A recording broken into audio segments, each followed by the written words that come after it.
All right, so I've talked previously many times about how we have this thing called the discipleship life cycle. And basically, it's where a seed is planted and then it's sprouted. Somebody walks with you, or you walk with somebody to sprout, to build strength, that the plant grows from a little seed into a full-grown plant, and then it bears fruit, and then in that fruit is other seeds, and how this happens over and over and over again. And I've talked in previous videos about how this is a deeply personal one-on-one relationship. In other words, the best discipleship, really the biggest tool we have for discipleship, is when a disciple, a follower of Jesus Christ, brings along another person who's a follower of Jesus Christ and gets intimately involved in their life and helps them grow to be a stronger, more mature Christian. But we also have this thing called the church. And I've talked in previous videos about how a church is just simply a collection of disciples of Jesus Christ, and they leverage each other's skills and abilities so that they can do discipling better. That the whole purpose of a church is for a group of people to come together to do discipling better. And there's a lot of things that churches do, but if a church isn't discipling, if it's not creating followers of Jesus Christ or strengthening followers of Jesus Christ, then they have not understood the command of Jesus to go and make disciples. Every church at some level is in the process of making disciples.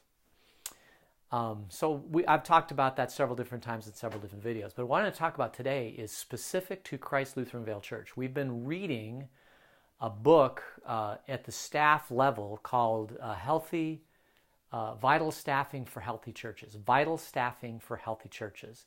And basically it talks about a 4-step process that churches have. And this is all kind of business type stuff. In other words, discipleship is done one-on-one, but as a church gathers together, they've got to be firing like on 4 cylinders if they really want to be effective at doing discipleship as a church in the community around them. And there's kind of 4 things that a church needs to do. And those 4 things are invite, that at some level the church is corporately or individually inviting people into a relationship with Jesus Christ, or inviting people into a relationship with that particular church body. That's the invite portion.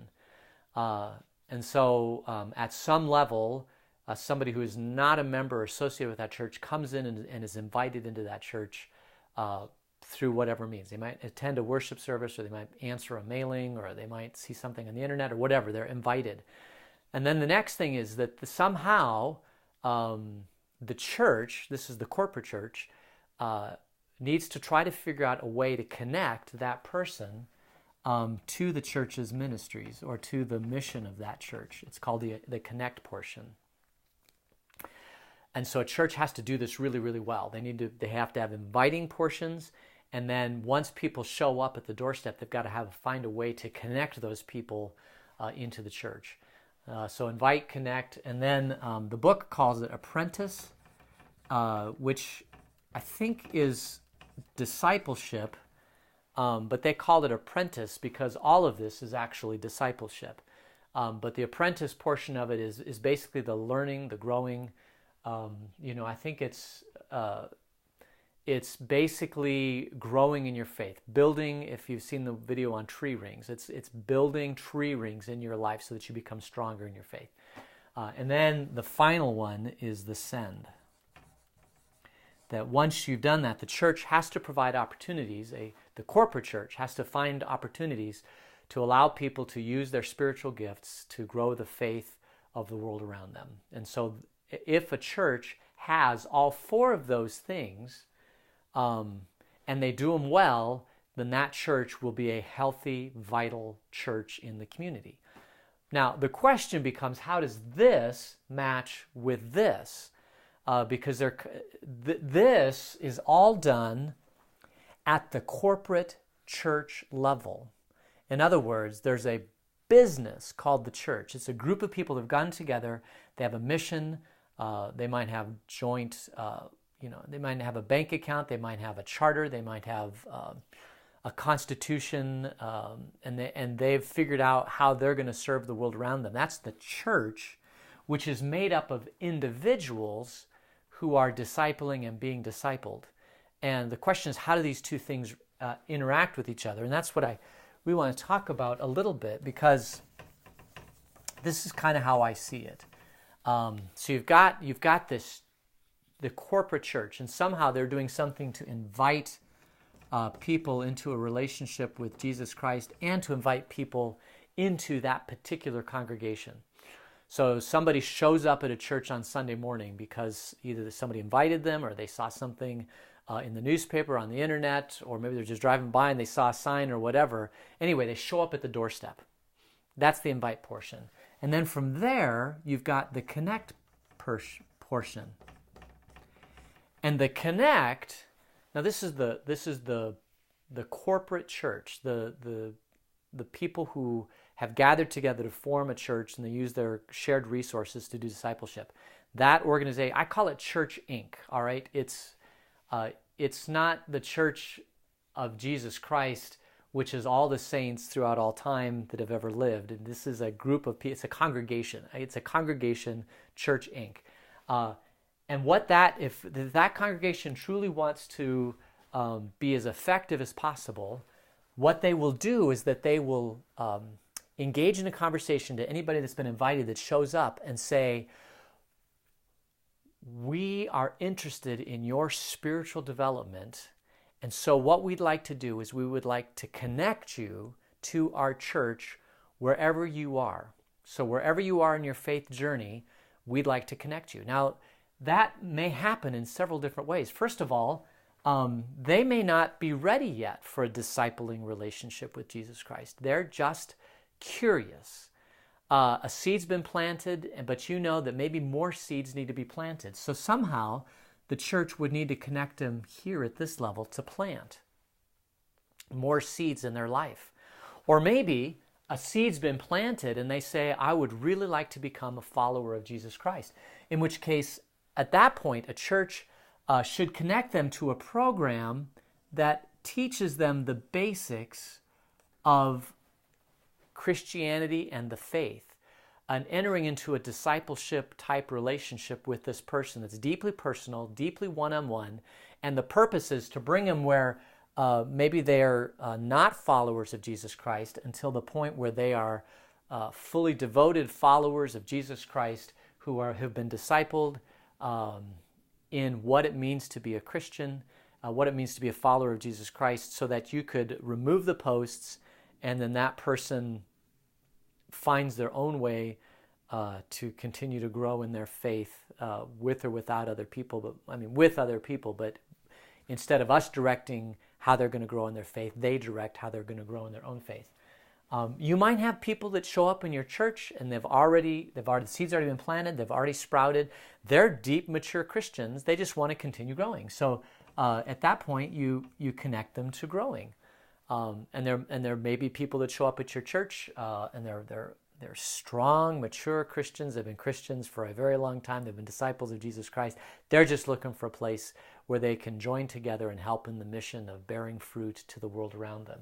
And so maybe you connect them here at the fruit part. So as you can see, this connect part is a very, very important stage, because at some level, you have to ask enough inquiring questions, or at least have a process available so that they ask the question themselves, where am I in this process? And how do I want to get connected to the local church? Because at some level, they've got to figure out, do they still need more seeds planted in their life? Or are they ready to start growing immensely, or bearing fruit, or whatever? That's the connect piece. And then so I would call this actually the apprentice part. And it's apprentice because it's actually a great word, the apprentice word, because they're either being apprenticed in the church, or they're apprenticing somebody else in the church, in the Christian church, in the Christian faith. And so apprentice is probably about the best word that you could probably talk about this process. Because remember, it takes two people to go around this circle. One person who's being discipled and one person who's discipling. So you've got two people going around there, and that's kind of like an apprentice type of thing. And then the last one is send. So after your apprentice, then the next thing is send. Now there's two ways that you can send. First of all, you might be called by God to actually, we actually have had this before, where people have been members of our congregation and they felt God calling them to the mission field. And so they leave the current congregation, they go somewhere completely different and they start into the mission field. I mean, that's a pretty clear send. You might feel called to be sent into your workplace or into your school or into your family or whatever. There's places, when you are a follower of Jesus Christ, you've gone through this process, God calls you to be his salt and light in the world around you. Or you might continue to use your gifts internally within the church to help grow. So there's like an external send and there's like an internal send. And the external send is probably more centered around you and your life and the discipling that you're doing in your life as opposed to the life of the church. Because either one of them, you can have tree rings in your life or you can have tree rings in the life of the congregation. As a matter of fact, I don't know if we really talked about this, but the more discipling that happens in a congregation, the more strong the congregation becomes because of all the tree rings that are around the congregation. If you don't understand what I'm saying when I say tree rings, go look at the video that talks about tree rings and explains this a little bit. But anyway, so that's kind of the process of Christ Lutheran Veiled Church, is that we're trying to find ways to invite people into our particular local congregation. And it might be one-on-one, word of mouth. It might be some event that we're doing. Sometimes we do events for the community, and that plants a lot of seeds. And who knows, how many of those seeds end up being in our doorstep. And then we connect them to our process, however it is, and then we find ways for them to either serve internally or encourage them to serve externally in the world around them. But a healthy church finds ways to do this as a church body, as a corporate church, as a church Inc. And if the church can figure this out and figure out a process and make it a very clear process, then that church becomes very effective for the kingdom of God.